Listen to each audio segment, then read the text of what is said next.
Paul Skenes was brilliant, but Alec Burleson was better in the ninth inning as the Cardinals handed the rookie phenom his first MLB loss. What's going on, everyone, and welcome in to this edition of b-schaeff Daily. Brenden Schaeffer here with you the evening hours of Tuesday, July 23rd, 2024.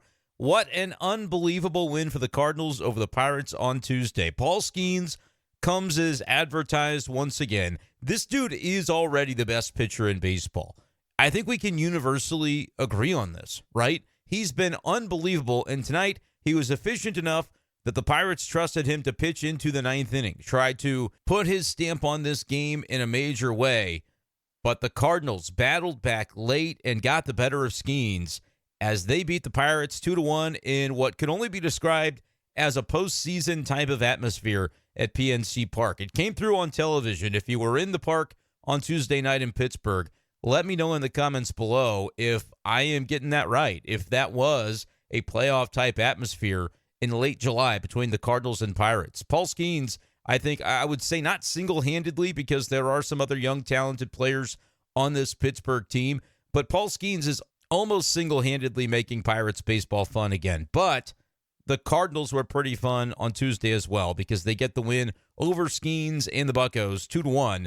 We will talk about Lynn's pitching performance, how I wouldn't say he outdueled Skenes, but he gave the Cardinals enough to win, and he also accomplished a milestone moment of his own, as we'll get to tonight. The bullpen for the Cardinals was able to hold serve for the most part.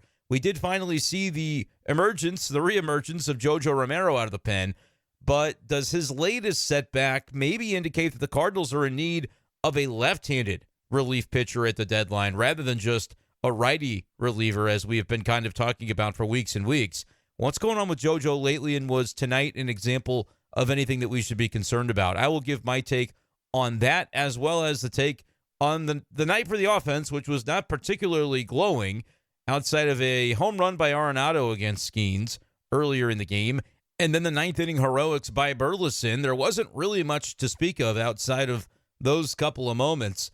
Is that a concern, or do we maybe just need to temper our expectations for the next, 5 to 10 years, anytime the St. Louis Cardinals are locking horns with Paul Skenes in the Central? That may be the more reasonable way to go about it. So we'll talk about that, as well as we'll go down on the farm as Memphis and Springfield were back in action tonight, so we can give you an update on the goings-on down there, which could include an update on Riley O'Brien. We'll tell you how he performed, pitched again on Tuesday night, and whether or not we got another glimpse at Tommy Edman. I will let you know that information, but based on the tone of my voice, I think you can probably guess the answer to that. Appreciate you guys joining me, as always, for Cardinals coverage here on b-schaeff Daily and the Brenden Schaeffer St. Louis Cardinals Writer YouTube channel. Trade deadline is coming up quick. It's a week from today, less than 7 days away from the deadline in Major League Baseball. So we'll have plenty of content coming your way regarding any rumblings, rumors, reports, news, whatever may come about over the next 7 days. Keep it locked here, and we'll have it for you. And thanks to one of the commenters on YouTube, I refreshed the Discord link. The link to join the b-schaeff Daily Discord server is now updated, and so all the videos, I have to remember to do that once a week, so sometimes I'll forget. But if you're interested in the Discord, just hit me up or find the link below in the video description. It's down there, as well as the link to become a channel member. Appreciate all of our channel members who are on board with us. I think we have over 30 of them now, so that's been a lot of fun to build up. And you get special perks in the Discord as well if you're a channel member on YouTube. Okay, let's talk about this Cardinals win on Tuesday. Boy, was this a big one. Because when you're coming off of the game Monday, where you had Andre Pallante pitch so well, he's your number 5 starter, de facto number 5, even though, as we talked about last night, he's been performing a lot better than a number 5. And by the way, Bernie Miklasz, which if you're following Bernie on Twitter, longtime St. Louis sports media personality, writer, radio, all that good stuff, he's had his Twitter account hacked, and so he's had a new handle there on Twitter at @B_Miklasz. But he tweeted out something that was good today about the ERAs since the day that Andre Pallante joined the rotation on May 29th. His ERA is better than every other Cardinals starter since that date. Lynn, and this was prior to Tuesday, so Lynn obviously improved upon this, but Lynn was at a 5.77 since May 29. Kyle Gibson, 4.57. Sonny Gray, 4.45. Miles Michaelis, 4.40. Andre Palante, 3.42 ERA in the 9 starts that he's had, which we talked about yesterday. I didn't give that context, though, comparing him to the rest of the rotation over that same span. I mean, Palante has been fantastic. So, for me, he's not on the chopping block, as I said last night on B-Schaeff Daily. He's locked into a rotation spot. But for him to pitch as well as he did on Monday, and for the Cardinals to lose that game, coming into a Game 2 on Tuesday where you knew, even though Lance Lynn ends up pitching really well, nobody really thought on paper that the Cardinals had the advantage in the pitching matchup. Lance Lynn v. Paul Skenes was always going to be a tricky one for the Cardinals to navigate. And then Wednesday, you knew that was going to be the bullpen game. I think the Cardinals have now announced Matthew Liberatore as the starter for that game on Wednesday. Yes, he has been announced. It's a bullpen game. The Cardinals will try to get 4 innings out of him. Maybe if he's super efficient, he could go 5. But that was always going to be the case, which, by the way, played into maybe a little bit of the decision-making process in the late innings on Tuesday as far as Ollie Marmol and how he was able to manage his bullpen. But things were getting really tight, is what I'm saying, after Monday. You anticipated a loss on Tuesday. At least I did. I said last night, I think it's going to be tough to win. The Cardinals are going to need to figure out a way to win that bullpen game to avoid a sweep, was sort of the mindset that I had coming into Tuesday. Let me know if, as a fan, you felt differently. But Paul Skenes is nasty, man. He came into today 6-0 with a 1.9 ERA. I know that the Cardinals were able to avoid giving him the W the first time that he pitched against them. I believe he had a no decision in that game, because tonight was the first time any major league team has dealt an L to Paul Skenes in his young career. First time he's got a loss at the big league level. And he obviously didn't deserve one tonight. He pitched really, really well. And it is kind of interesting that a couple weeks ago you had the Pirates pull him from a no-hitter after 7 innings. And I think it was 99 pitches. But then tonight, not a no-hitter, but he's pitching well, rolling through the lineup a little bit. Get the bottom of the order to begin the inning, but then you'll have number 1, number 2 up to bat. Mason Wynn, Alec Burleson to start the ninth. And they leave him in the game at that point. Now, pitch count was nothing crazy. He was still well below 100 pitches at that point. But kind of interesting that the switch up, if you will, on how Derek Shelton manages Paul Skenes compared to a couple of weeks ago when he had no hitter going. Now, I think pitch count could probably be the best example of why it happened this way in each respective case, but it was interesting. The Pirates had just tied the game in the 8th inning, so that was part of the reason that maybe you feel compelled to see if Skenes can finish the 9th, and it ends up being a complete game if the Pirates can score in the bottom of the 9th and things go their way. Obviously, it didn't happen that way.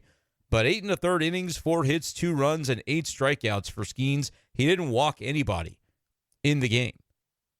ERA goes from 1.90 to 1.93, and he ended up at 104 pitches, 78 of which were strikes. A very high strike percentage for Paul Skenes tonight. He was great, and you knew he would be, right? You knew that it would be difficult for the Cardinals to do anything against. And so I felt compelled earlier tonight to send a tweet. And again, if I had an opinion coming into this game, it was that the Cardinals were going to have a hard time. And after he had a scoreless first inning, I sent a tweet. Resist the urge to complain about the Skenes game will be advice I attempt to dole out to Cardinals fans for the next 5 to 10 years, I reckon. That was the tweet I sent out. And then I said, just go read a book. Go for a walk. Go see a movie. Maybe you play some EA college football on your PlayStation. Just go live life during the Paul Skenes starts where he's facing the Cardinals, right? Unless you can just emotionally detach and enjoy the performance that you're going to get to witness, because Paul Skenes is going to do some special things with a baseball in his hand. But if you take it to heart too much that the Cardinal offense looks bad against Paul Skenes, you just got to go outside, touch some grass, and take a deep breath. Because a lot of offenses are going to look bad against Paul Skenes for a long, long time in Major League Baseball. I do believe he's already the best pitcher in baseball. So knowing all of that coming in, and knowing that the Pittsburgh Pirates, with a win today, would have pulled even with the Cardinals in the standings, not only for the wild card, but the NL Central standings. I mean, this was a big spot for the Cardinals to be able to come through. It seemed unlikely, but for them to get the job done was critical.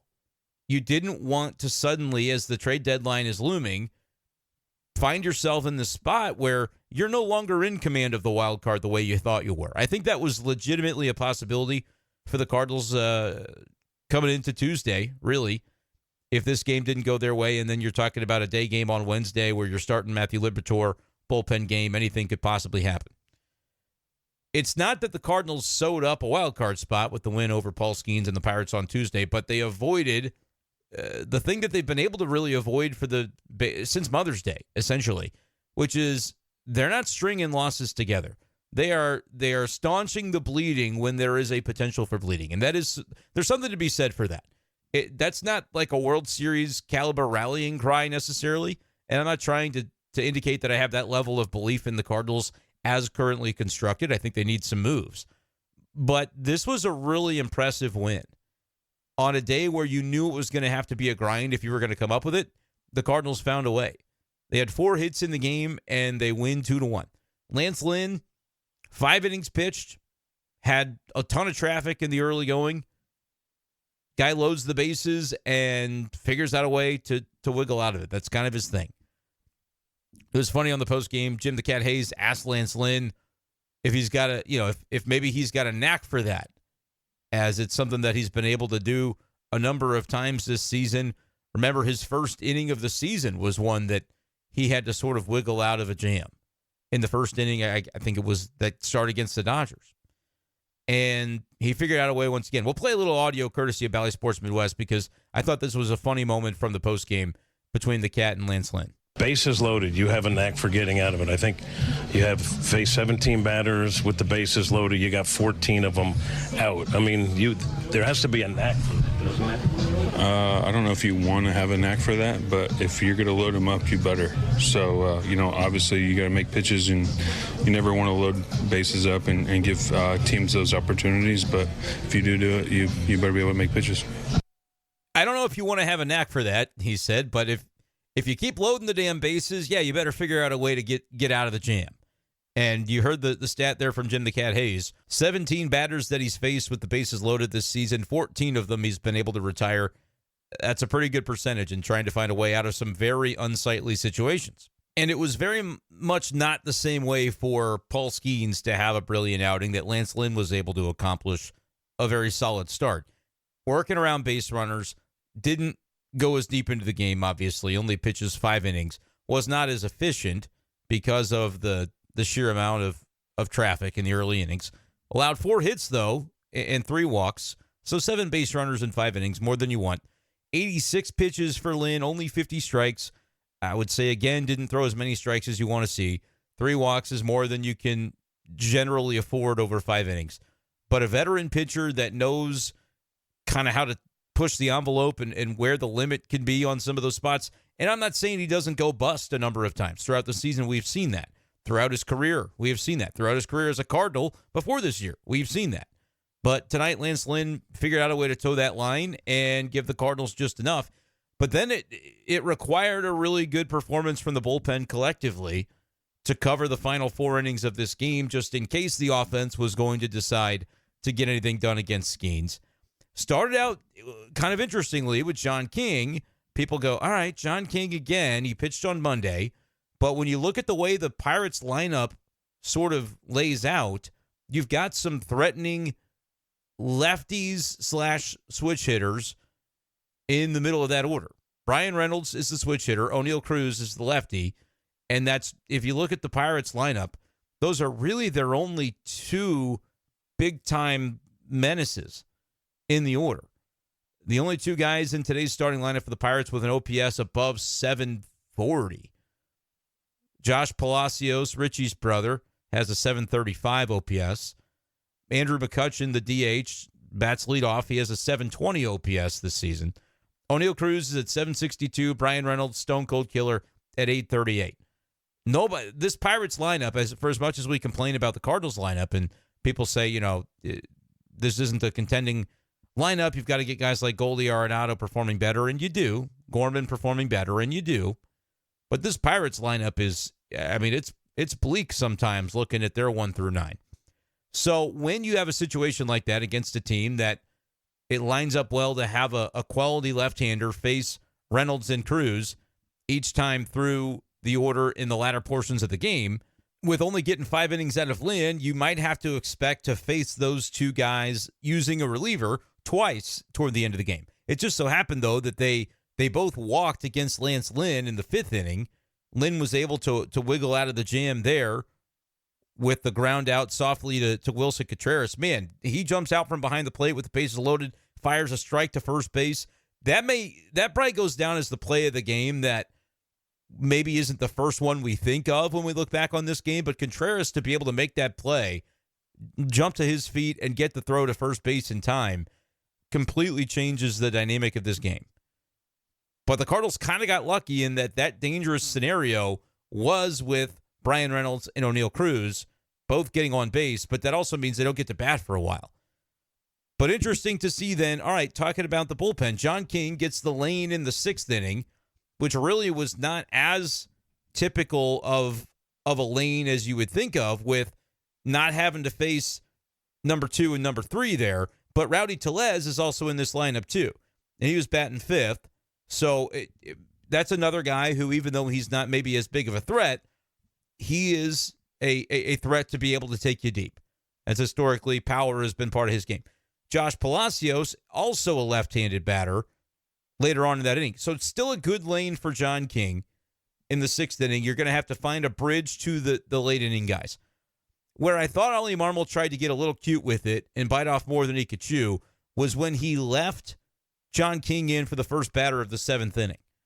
Jack Sawinski. I mean, this Pirates lineup, you can see why lefties are really important to have out of your bullpen when you're facing the Pittsburgh Pirates because they've got so many of them. Jack Sawinski later on down in the lineup, 7th inning starts.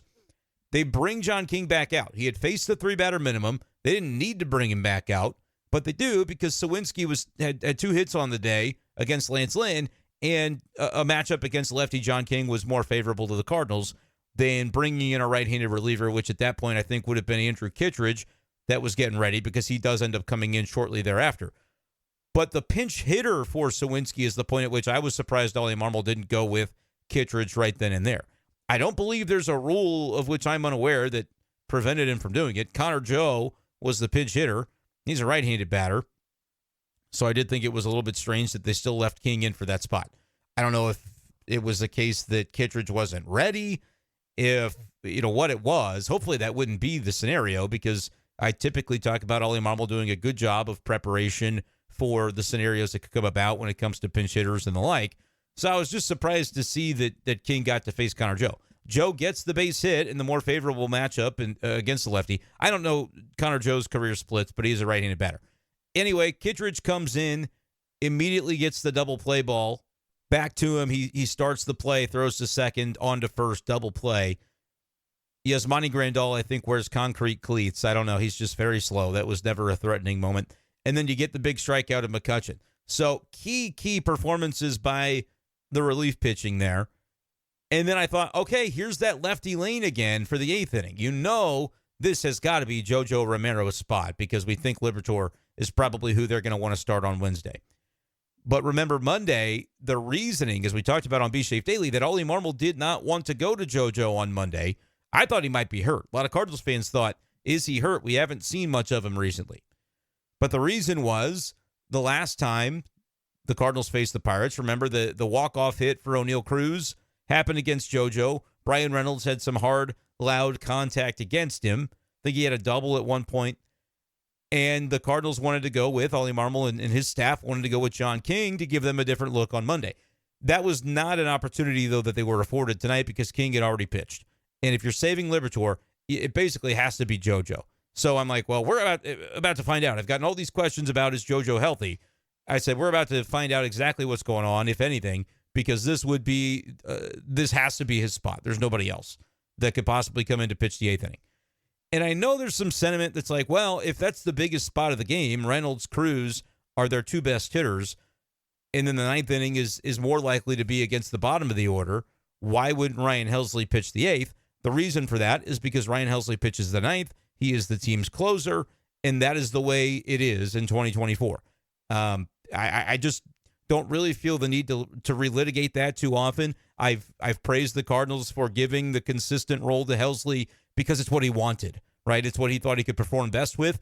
And these are baseball players, but they're also humans, not robots. As Tony used to say, men, not machines. So I have no problem with Ryan Helsley being reserved for save situations in the ninth inning or extra innings. I have no issue with that whatsoever. Just to be clear, this was the JoJo Romero spot. The way the St. Louis Cardinals are currently constructed, he was the only option for the eighth inning, and he came in to pitch. So, okay, healthy, there's your answer, proof of life for JoJo Romero. We also got some proof of life for Dylan Carlson. He came in, I think, to pinch run and then stayed in for defense there in the top of the ninth inning, which was kind of like, all right, there you go. Dylan Carlson's still on the team. Have not seen very much of him at all. I don't think he's taken a plate appearance since the All-Star break. But anyway, we got that for Dylan. We got it for JoJo Romero tonight as well. But the bottom of the eighth inning does not go great for JoJo. It's not that he pitched poorly.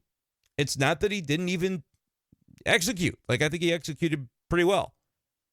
It just so happens that he ran into a little bit of bad luck and a very uncharacteristic mistake by defensive stalwart in center field, Michael Skenes.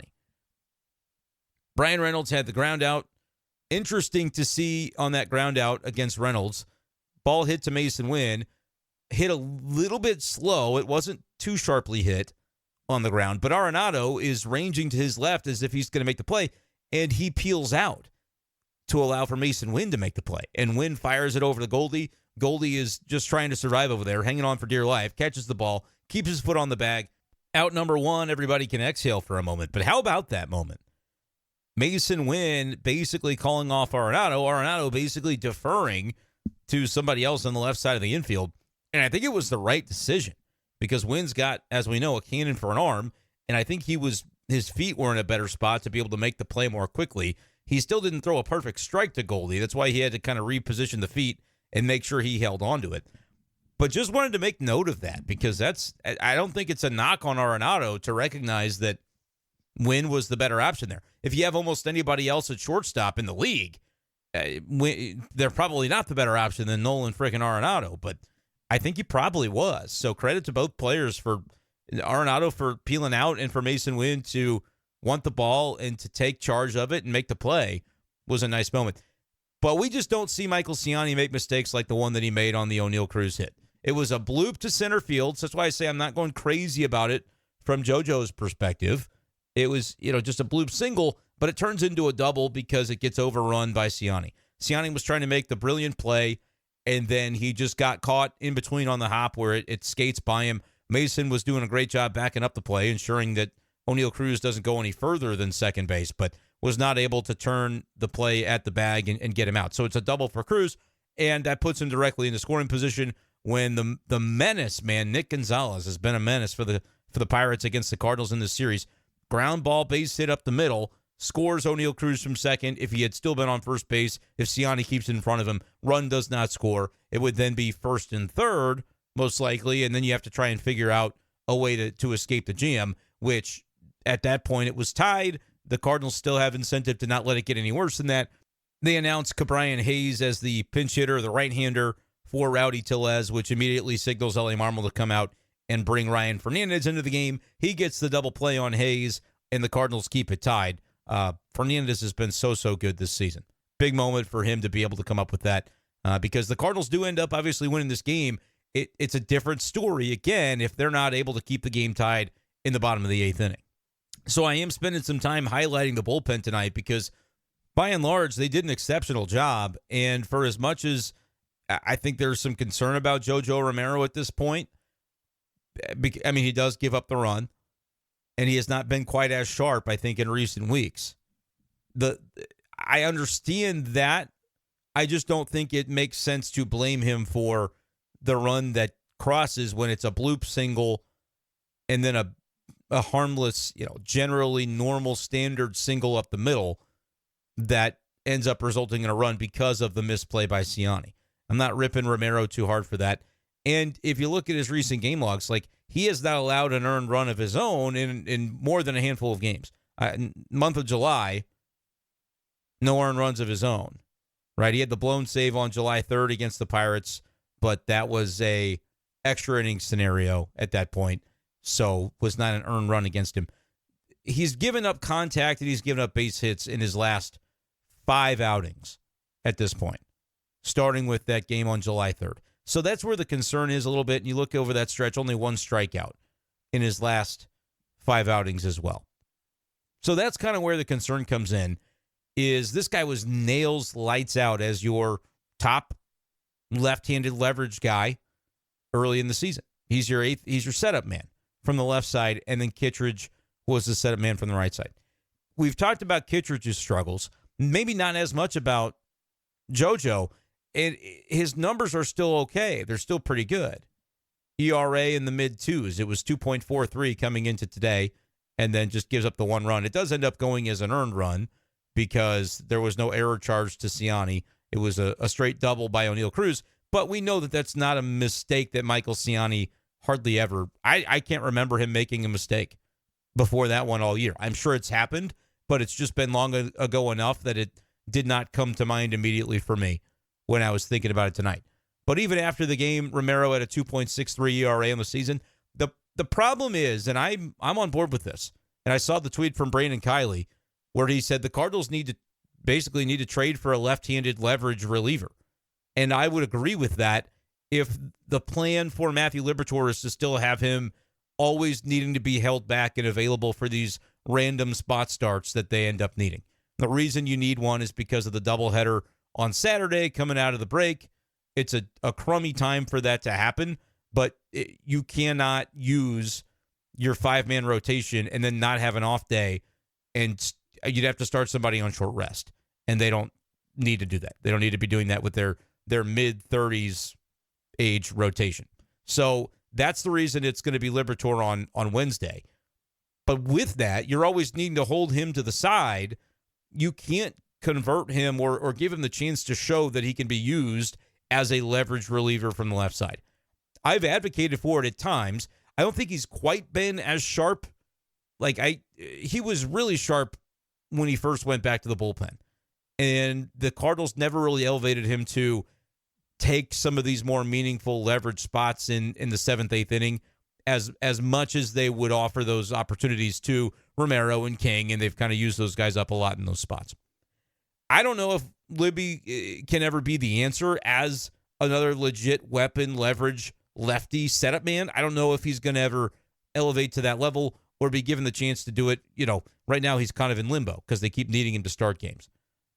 So I don't know if he's going to be the answer there, but if they don't have the luxury of finding out because they're using him in this other role, I do think it might need to be said that the Cardinals could stand to add one from the left side. Not only a righty reliever, but I think they could need a lefty one too, which would maybe be the way that I would approach the deadline if I'm John Mozeliak, just getting 2 relief pitchers. Because with the starter thing, you're not signing a starter, you're not trading for a starter that is better than what Andre Palante is giving you right now. So if your plan is to bump him, if you're bringing somebody in, that guy better be pretty damn good. Because, again, Palante has a 3.42 ERA as a starter in his last 9 starts since joining the rotation in late May. So I don't know who that guy is that the Cardinals, in my mind, are going to be willing to stomach the price to pay to get that player. Even with the Eric Fetty talk that we had yesterday, will they do it? Will they be able to outbid the other teams that probably want Eric Fetty? Because while we may be sitting here in St. Louis going, Eric Fetty, good numbers, kind of an underwhelming name, but we like the contract. Okay, $7.5 million for next year. There are going to be other teams and teams that are in very competitive spots in the National League alone, like the Dodgers and the Braves, who have random dudes in their rotation right now, dudes you have never heard of. And I'm not kidding you. You've not heard of some of these guys because I've barely heard of some of these guys. Those teams are going to be happy to trade for Eric Fetty on a $7.5 million contract for 2025. And they have better farm systems generally than the Cardinals. And we know how the Cardinals tend to hoard their prospects. They're not going to be as willing to give them up. So I don't know how easy it will be to see a deal like an Eric Fetty come to fruition for the Cardinals.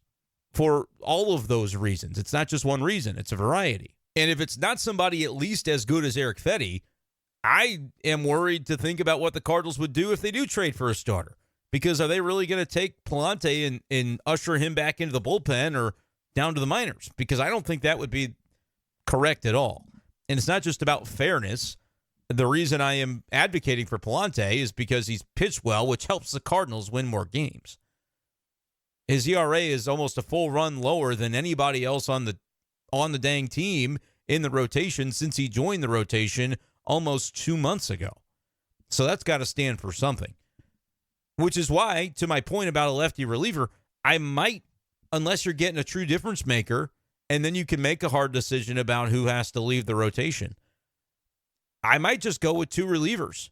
I might be very active on that front to where you have another lefty that's missing more bats, really, than JoJo right now.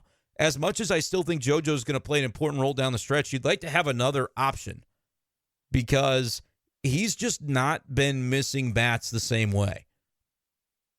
Pitches a little flatter. Guys are squaring him up. They're making contact against him. And if you're talking about legit leverage setup men, you want to have guys that can miss some bats because you don't want to be messing around in the 8th inning and the 9th inning. Like Ryan Helsley tonight, he missed bats. Ryan Helsley was nasty tonight. They got good Helsley. And granted, it was against a lower part of the lineup, and the hitters are not of high quality in that part of the lineup for the Pirates, but Helsley struck out the side. He was unbelievable. The Cardinals could use one or more of those type of guys, and maybe from the left side would be of intrigue. I don't know what that would mean. I think eventually it almost kind of feels like Gio Gallegos is biding his time because if they make a trade, they're going to have to make a tough decision. And I don't know if even the right decision is, moving Roycroft to the minors because I think I'd rather have, and Ollie Marmol he shows it by the way he handles his bullpen, would rather have Roycroft pitch a meaningful 6th or 7th inning than Gallegos. Gallegos has the contract, but it's just a little buyout is all it would be. So I think if they do make a move, that could spell something a little less friendly for Gio. We'll see what they want to do with it. And if they do send Roycroft down, let's say they trade for a reliever this week and they send down Roycroft instead of DFA Gio, they damn well better be having a conversation about, all right, this is what Gio's role is going to have to be if he's around. And he's got to be very useful in that role. You got to be able to justify it because I know that Ollie Marmol is happy to go to Chris Roycroft in some of these spots as a bridge reliever to get to the back end guys. So they'll cross that bridge when they get to it. But for now, it does make for some interesting speculation. But that's kind of where I'm at is aggressively pursue bullpen help. And even if you do end up getting 2 guys to where maybe it's a DFA of Gio or they send down Libby and stretch him out or they send down Roycroft and Leahy is already down there, then you have, let's say you have 2 more injuries down the stretch. Okay, you then call up Leahy, Roycroft, and you feel a lot better about where you're at. You still have to have a next man up mentality, but everybody kind of slides down another rung or 2 on the ladder. That's why I think it would be really important for Mozeliak to almost hyperfixate on improving this bullpen at all costs, because it's okay if your rotation is where it is right now. You're maybe playing with fire a little bit with the notion that there's not going to be another injury there to the rotation between now and the end of the season. But if it doesn't go that way, if you keep guys healthy and they do everything in their power to try to keep them healthy, it was part of the plan coming in to have a durable rotation, and mostly, knock on wood, they've had that so far. They've had to figure out the Matt's spot, and he's allegedly maybe targeting mid-August to return. You can't really count on him to return to the rotation, but technically, I guess if he's healthy and you had an emergency spot where you didn't sign, or rather, I keep saying sign, you didn't trade for a starter, and then you had an injury ill-timed in early August, maybe then you're more willing to see what Matz has. But otherwise, I think you're just not, you don't want to have to be barking back up that tree. Anything he can give you as a bonus. And maybe he's your leverage lefty reliever. I don't know. Stranger things have happened. But unless you're trading for a guy that you know is a stud number 2 in a wild card series, I think you've seen enough from the back end of the rotation. And that's mentally, I am counting Lance Lynn and Palante as those 2 spots, 4 and 5. Lance Lynn, I mean, obviously was really good today, even though it wasn't always so pretty having to pitch around traffic. He got the job done, and that's something that you can value that, I think, as a back-end reliever. You'd like to see Lance Lynn eating some more innings, but that's why I say Go ahead and get a really beefy bullpen, and then who cares if your starters are only going 5 innings because you've got enough back there to feel really, really good about it, especially when you're talking about a playoff context. So maybe more than you wanted on my thoughts on where the Cardinals are at trade deadline-wise, but those are kind of my thoughts. And look, if they want to make a splash for a bat, that would be fine. It would be encouraged, actually. I don't spend a lot of time talking through those scenarios because, frankly, it's going to involve trading somebody that we don't think they're going to trade from the big league roster to do it. I saw a great poll from Brandon Kiley. I brought him up already today, but he put out a trade poll today on Twitter asking about, would you trade Gorman and Schaeffer for Brent Rooker of the Oakland A's? And I'll be honest with you, I voted yes in his poll. So for those who've been asking me about Brent Rooker and why I don't really talk about him, I just think the price is going to be exorbitant. He's got some really good numbers, and he's under some team control. I need to see what his contract situation is because that could better allow me to understand. Yeah, this dude, my goodness, he's not a free agent until 2028? How is that even possible? Did they sign him? I don't even understand how that's right because Brent Rooker's been around a while. He's been around a little bit of time. How does he not have more years of service, of MLB service time? He's not even ARB eligible until the offseason. Yeah, he just played a bunch of partial seasons since 2020, and really only within the last few years has become a full-time player. Was an all-star last year. Probably should have been one this year. Has a 939 OPS. I'm reading this off Baseball Reference, so whatever he did tonight is not included in that. But he's got 22 home runs. Strikes out a ton, but who doesn't anymore? Hitting 290, so he is a good average hitter, at least this year. Career 249. But he's having a fantastic season. He's 29 years old, but that's a middle-order bat, and more importantly, a right-handed bat. Can play outfield. He could DH for you. Would instantly be your probably most menacing hitter in the middle of the order with the numbers that he has this year. I said I would do that for Nolan Gorman because I don't know that Gorman ever will consistently be doing what Brent Rooker is doing, and Brent Rooker is team-controlled as well. He enters ARB this year. He has 3 years of ARB still before he's a free agent. So 3.5 years of Brent Rooker. I would trade a lot more than just Gorman and Schaeffer for that. And, of course, the reason I don't talk about it is because Cardinals fans in my comments always say, oh, they should get this guy. They should get that guy. Don't waste their time with these guys. But then they say, well, can we trade Carlson and Herrera and maybe McGreevy?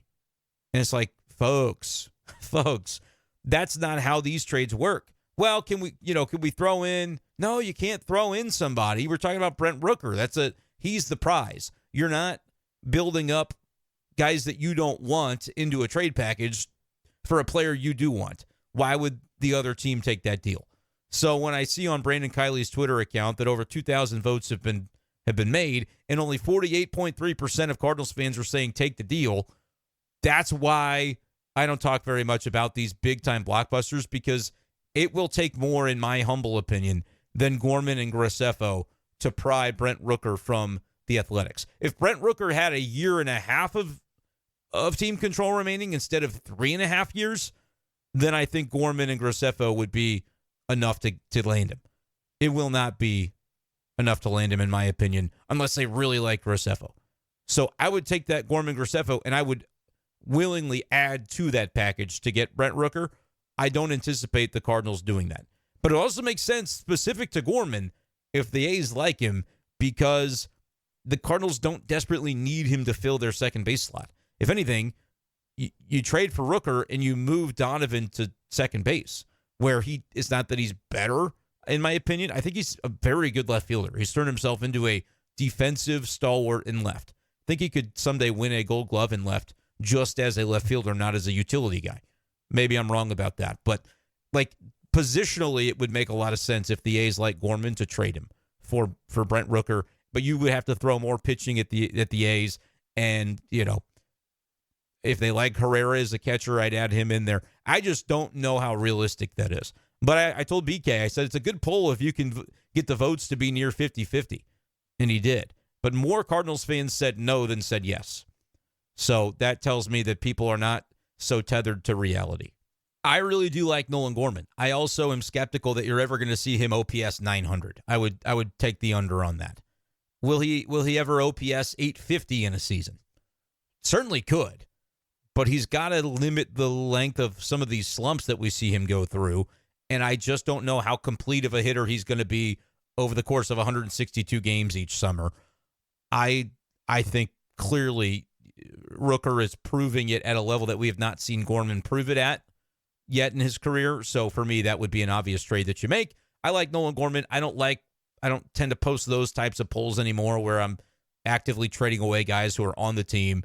But if I see one out there like that, I'm going to go, all right, yeah, I think I would do that trade. But trade deadline wise, I don't know how likely it is that the Cardinals are going to kind of wade into those waters. I think they very well could trade Dylan Carlson in the next week. I almost expect them to, if things progress well with Tommy Edman. But if they don't, they might end up in this holding pattern where they say, it sucks for Dylan, but he's just going to basically be a set piece. He's going to be a fixture on the bench for the rest of the season as insurance policy in case we need him. And then we'll trade him in the offseason because, frankly, you're not going to get much for him anyway right now. But if you could get a reliever for him, even a middle relief type, gosh dang, it would be nice if the White Sox would move Brebbia. I haven't seen what John Brebbia's numbers are since the last time I talked about him. He's gotten touched up a little bit over the past couple of weeks, so maybe not as compelling anymore, but I still probably would do the deal.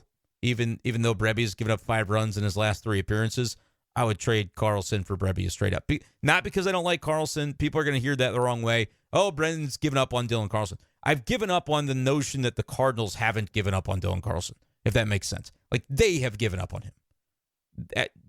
And they can say otherwise, but the facts are that they have, because I can tell he got to pinch run today, and it was like we threw a parade because he got a chance to play. So and look, I'm not even arguing with it. Siani has taken the spot over. He took some really good at-bats tonight, too. Had like a 10-pitch AB against Skenes, made him throw a lot of pitches, and as I was talking about the bullpen, I didn't really get into the moment where the Cardinals were able to win this game. Top of the 9th inning, he leads off, battles Skenes, and there is a moment where drop third strike by Grandal on a swinging bunt, not a swinging bunt, a foul back.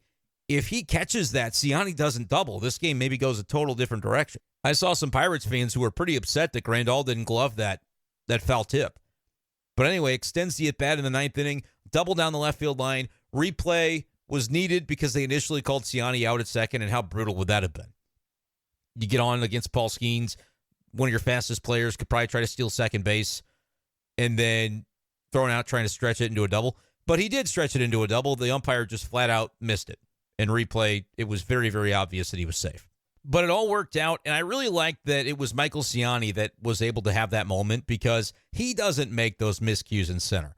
So the fact that it happens, it leads directly to a Pirate run. PNC is rocking. They have a big cheer when they send Skenes back out for the 9th inning. And Siani is the guy to help sink that Pirate ship with a cannonball. That was cool. That's a nice symmetry moment for Michael Siani. Mason Wynn, don't love the bunt call by Ollie. A couple times they tried to get him to get a bunt down. Ends up with a ground ball to the right side to advance the runner anyway. I get it, and it obviously works out, so what can I say? But I think maybe Mason Wynn's able to get his own base hit, and then maybe Burleson gets one. You're talking about a crooked number. But they knew they needed one run. They were trying to manufacture it. I'm not going to complain about that because they did a very good job of it. You had the literal perfect guy coming up to bat in Alec Burleson to make that happen. Dude gets into an 0-2 count, isn't phased whatsoever, and drives it through the right side, base hit. Burleson is a hell of a hitter. He is one of the Cardinals' most valuable assets. I don't think that's crazy at all to say. He's going to be a fixture here for a while, and I don't know if he's going to end up as a right fielder or as a first baseman or what it's going to be. Obviously, the Goldschmidt thing is looming. I would be shocked at this point if they bring Goldie back. You know, he probably goes back to the D-backs or something, because I think Christian Walker's time is up there. So maybe something like that. But I could very well see Burleson at first, and then you feel very good about that spot. Like before this year, you would not have said, "Oh, Alec Burleson because first base needs to be a slugger, needs to be one of your best hitters, I think, for a consistent playoff contending team. And there aren't as many superstar first baseman sluggers as there used to be in the league. I think partially because that position has kind of been poo-pooed. Like you have a guy like Luke and Baker slugging in the minors for the Cardinals, may never get a chance in the big leagues. So we won't really know if he could be, I'm not saying that he would be like a right-handed David Ortiz, but there can be value to Rowdy Tellez, right-handed Rowdy Tellez. Could Luke and Baker be that? Like we'll never know if he doesn't get that long-term shot. So I think that priority has not been placed on the position as much. But if you can slug, you can slug, right? So I think Burleson, as a guy who doesn't strike out much and has demonstrated power, he can certainly justify the first baseman position defensively. He's got to be good at it. I think when Goldschmidt leaves, and I do expect he will end up walking, when that happens, though, Cardinals fans are going to have to reckon with, kind of like they did after Yachty left, like it doesn't happen by magic over there at first base. Having a vacuum at first base is very valuable, and people are going to remember, oh, yeah, it's not automatic. Like, for a long time, you got to watch Albert Pujols, who was amazing over there. Paul Goldschmidt is amazing with the picks that he makes at first. I don't know what it's going to look like for Burly if they try to shift in there full time. I think he could probably pick it up. I bet he won't be Paul Goldschmidt, though, over there, because very few are. But just speaking from like an offensive perspective, it is exciting to imagine, all right, you have a legit first baseman batting-wise. I think that guy needs to be batting 2, 3, 4, 5 in your order if he's going to play first base for a contender. And now you can really be aggressive in, like, can you make the outfield sing? Can you make that something special? We'll see on Jordan Walker. I have a not-so-great update on him when I go down on the farm here in a minute. But anyway, I'm going a little long on the podcast. I had a lot I wanted to talk about. I always seem to. Cardinals win 2-1. Burleson, I just want to say once again, unbelievable, man. What he's been doing. He's their best hitter. Contreras has still some better numbers, better rate stats.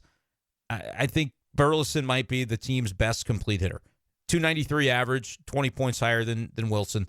816 OPS, which, like I said, Wilson's at 905. He's been great. But 0 for today. Burly came up with the big hit, man, and Ryan Helsley shut it down. Helsley has been nails. 2.25 ERA. Probably do have to sign him. I probably do extend Helsley. I know what I said in the past, you don't do that with relievers. It is a luxury to have somebody as unbelievable as him. I may answer differently when we get to the offseason and you start to think about what the numbers could look like for Ryan Helsley. I hope that dude just stays healthy because he deserves to get paid. He deserves the Jordan Hicks level, if not better, payday. But he's going to need to stay healthy through to the free agent period unless he does sign the extension this offseason. But anyway, that's all I'm really going to get into from the game. Let me know what I missed. Let me know what stuck out to you. For me, it was the playoff atmosphere. Incredible stuff. I got to get to PNC Park. I've never been there. It looks like a blast. It's just been hard with the young family. It's not been a priority to travel as much. Trying to get to Wrigley in August. Trying to find maybe like a sponsor for the podcast that can help make that trip make more sense for me financially. By the way, we're still working on a couple of things behind the scenes, but if that's something you'd want to do is be like, yep, I want to sponsor the Wrigley trip for the podcast. That's part of what can make this thing sing as a podcast. So if you have a business, hit me up. I'm always open in the DMs. My email's out there, not hard to find, but hit me up on Twitter, something like that, if you're interested. But I do want to talk about some of the things that happened down on the farm. Let me know what you thought about the game that I didn't get to, and I'll chat it up with you on Discord and in the comments here on YouTube. But without further ado, let's go down on the farm. It's time to go down on the farm. Down on the Farm is, of course, brought to you by Hastings Layers Premium Eggs. My gosh, does my guy Mark have some great eggs. Hastings Layers Premium Eggs. The next live stream will be done in a Hastings Layers Fresh Eggs shirt because Mark sent me a couple of shirts, so that is 100% going to happen. But appreciate Mark for sponsoring Down on the Farm for the remainder of this season. Not a great update on Jordan Walker, as I mentioned. He went 0 for today, 0 for 4 with 4 Ks. He's OPSing 657 down there. I do not have the answer. I do not know what to make of it. I am still not giving up on the player, but it is not the update you want to see. He's got to fix some stuff, clearly. And have the Cardinals been screwing with him? I'm not going to dispute that at this point. I think it's in his head. I'm not down there to know. I'm not watching every Memphis Redbirds game. Those who are, maybe you can shed some light. I am a willing ear to what the plight of Jordan Walker might be down there in Memphis. But this is not going the way that we thought it would in 2024 for him, so that's somewhat of a concern. What does it do for trade value? I think he's going to be off board. I would be surprised if the Cardinals trade him. I will say I'll leave open the possibility that they do, because would you trade Jordan Walker for Brent Rooker? It seems crazy, but Brent Rooker is OPSing over 900 at the big league level. Jordan Walker is, I think, going to be unbelievable. But even with the whatever 5 years of team control at the big league level it would be, is it guaranteed to be better than Brent Rooker? Certainly not. You would fall over yourself like you're drunk in a bar to get Jordan Walker OPSing 900 at the big league level. So it's not crazy to say you'd trade Jordan Walker for Brent Rooker. I'm not saying I would do it. I want to abstain from the question. But is there a world in which the Athletics would be like, you know what? We're a couple years away. We're going to get that stadium in Vegas. We know the deal out here. Brent Rooker's 3.5 years. I mean, you're going to get him for a while. You're going to have to start paying him right away, whereas Walker, that won't be the case because he won't be in ARB for several years yet. He's not accruing service time, so he's certainly not getting himself any closer to ARB right now when he's in the minors. So he'll be financially cheaper, which matters to that ownership group, I reckon, as they're gearing up to they'll probably do what Kroenke did to the Rams when he moved to L.A. He then started remembering that he's allowed to spend and try to put a good product on the field. I think the Athletics, unfortunately for that fan base in Oakland, that's the way this is going to go. But would it be crazy to say that the timeline of Jordan Walker's potential arrival, he's just 22, could align a little more with the goals of the organization than thinking that they're going to get, the best of Brent Rooker by the time they're ready to be good at baseball? I don't know. You know what I would do? If it was Brent Rooker and Mason Miller I don't think is going to be traded. And if he is, it's probably to a team like the Yankees who just does something so crazy. But would you trade? And if you hung around for the final moments of this podcast, I think this is worthwhile. I don't know if I want to even put this out on Twitter or the Discord because I just don't think it's realistic to see this. But Mason Miller is ridiculous. And I just pulled up, I Googled it because I wanted to see what's being said about him. And this blog post says that the Athletics have scared off bullpen needy teams with the latest Mason Miller report. Let's see what that is. This is from Jeff Passan, apparently. Believe it or not, the A's are not going full liquidation. The ask for Mason Miller is so high that even teams who desperately need late-inning relief help are balking. So I don't know what that would mean. Mason Miller is controllable he's a rookie. So 5 more years after this one. The rumors over the course of the last few months was that Miller would net multiple top 100 prospects to start a deal. And I think Brent Rooker would probably be the same concept. Would you trade Walker and Gorman? And then you start to talk pitching, which I think would be like Graceffo. Okay, put him in there. Who's the pitching prospect that you would least want to trade? Is it Tink Hence? With his current, he's cramping. He hasn't really pitched in a few weeks. Hopefully that's all that it is. But he was a top 50 prospect, pretty much consensus, before having a little bit of some injury stuff going on right now. Is he their best prospect, or has it then ascended to be is Quinn Matthews the one that you would protect the most? I'm asking Cardinals fans, whoever the pitcher, the prospect is that you would least like to see traded away, that's the name that you're going to put into this, and maybe both of them. Would you trade? I'm having a hard time with this. I want to make it so clear that this would be a massive trade. Would you trade Walker, who was once a top 25 prospect, top 10 prospect? Now the shine is probably off of him. And he graduated from the prospect boards because he played a full rookie season, essentially. But would you trade Walker, Gorman, and then I'll say one of Hence or Quinn Matthews. Whoever's the one that you go, no, I never want to see him traded. Or maybe for you, that's Cooper Jerpy. Just the top pitching prospect, the one you don't want traded. Send that guy with Graceffo, Walker, and Gorman. Are you doing that for Mason Miller and Brent Rooker?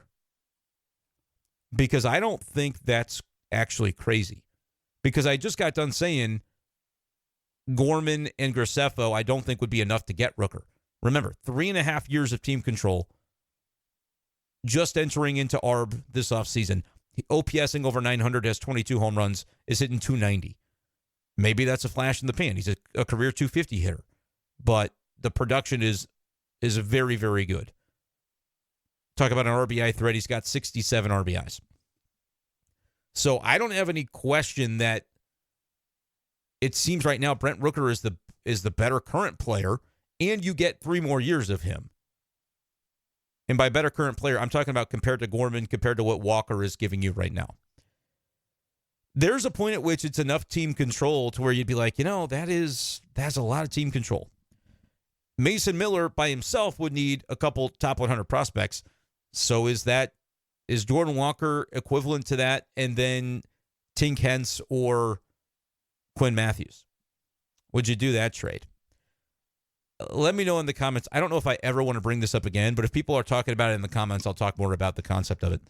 But that would be the one thing that I'm going to say is that there's a non-zero chance, like a 3% chance that John Mozeliak is holding back a behemoth where we don't expect them to be super active because they never do the big move, the big kahuna, and that they are maybe trying to move mountains to do something like that. To say it's not really a move that mortgages your whole future.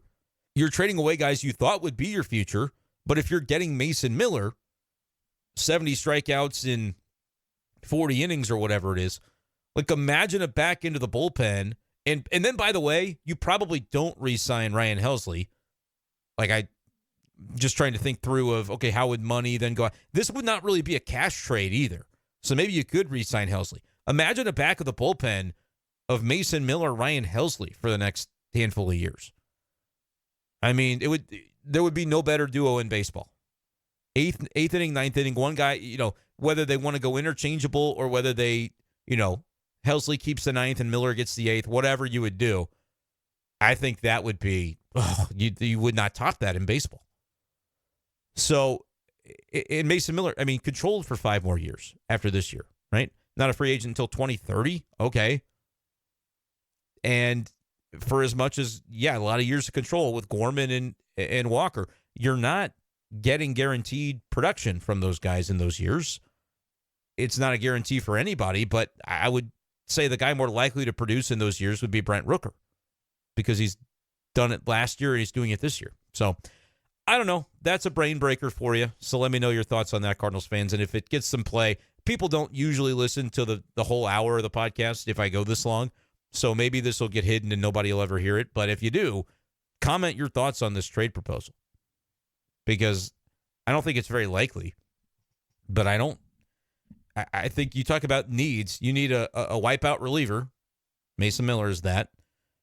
He's the best version of that in baseball. And you need right-handed thump in the middle of your lineup. Brent Rooker is that.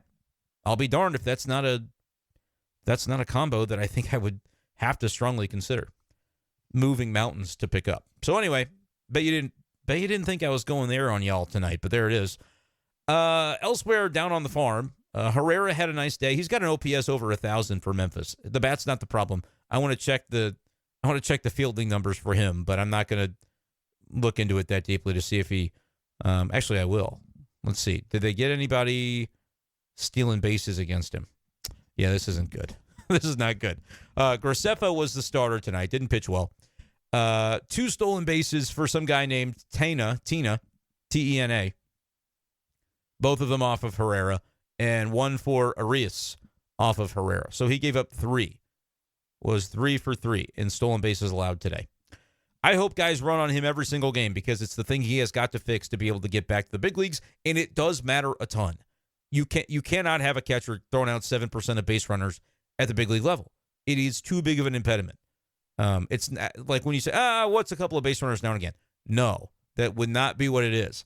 Teams are going to run crazy on him. He can't throw guys out. So you have to, the more the league finds out about that, the more it would be exploited. And we already saw that with him. So he's hitting like crazy down there. Well, interesting week for him, too. Does he get traded to a team that that thinks he'll turn into a well-rounded catcher and then says, well, the bat obviously plays? Or do the Cardinals stick with him? What kind of happens there? But he went 1 for 2 with a couple of walks, had an RBI. Luke and Baker hit another nuke, OPSing 880. That's down a little bit for him, but he's up to 26 homers down there. So JC, 12 homers, his 12th of the season. And was it Moises Gomez that hit one as well? He has not been playing much this year. Man, he tailed off. Hit 189, 3 homers, and 150 at-bats. So that's that ship has sailed. All right, that's what's going on in Memphis. Springfield, no Tommy Edman is the update. Haven't seen him. I don't know. You know as much as I do anymore. So that's what's going on. Nothing really too interesting. Jimmy Crooks did hit another home run. He's been pretty hot lately for AA. Another thing to think about, too, if you trade Herrera, would Jimmy Crooks get a call-up to AAA potentially at some point this season? Because he's had a 306 average in AA, and he's got an OPS of 876. Is he the next in line if they were to move Herrera for something that they need, like a relief pitcher, or maybe in a package for a starter? Who knows?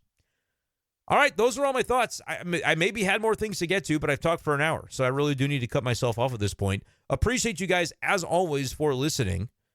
This was a fun one. We covered a lot. Thank you guys for tuning in. Thank you for supporting the YouTube memberships. For those who have signed up for that, thank you guys for signing up for the Discord. Love y'all. That'll do it for this edition of the show. Appreciate you guys. As always, we'll talk to you next time on B-Schaeff Daily. Peace.